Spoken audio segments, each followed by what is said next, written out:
Kei Abraham lal Didika hian nang F lal rimoi hi nang F lal rimoi hi kanupui turin kanei ta che ti min khet pui turin heta om te hi ka soma wen trang hian voina tang hian pathian thupek thiang hi mangin thiang hli mangin anuama le a she oma hausak le thei poin Risel lo lai poin mangaya en kol tur chein Isua Krista sipai diktak ni in katiame pa le tharau thiang lim minga ursun taka thu tiamin kan in nei nge ni ti chin chiana turin he zumbun hi kabun tira che na chuan mo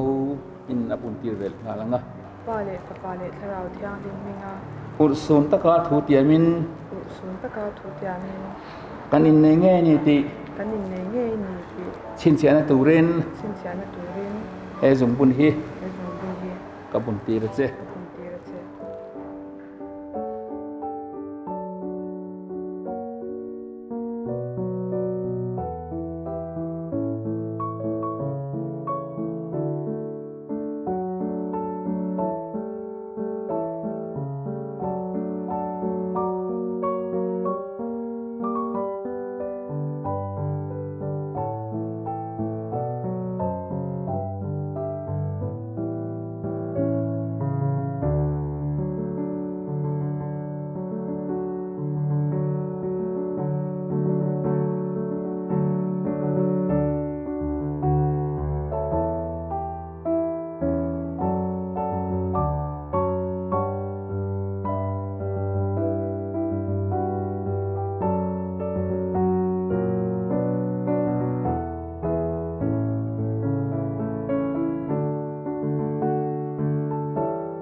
cheesy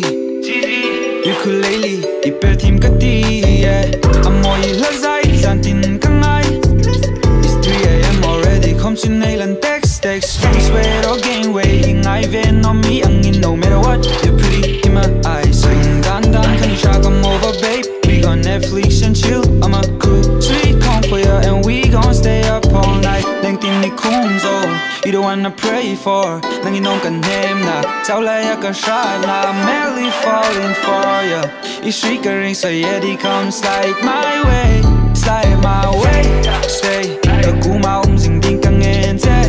pray ai ta din zan tin ka trom try care tu jing ding ka feel te so baby once you slide my way hey shil ka te melamoy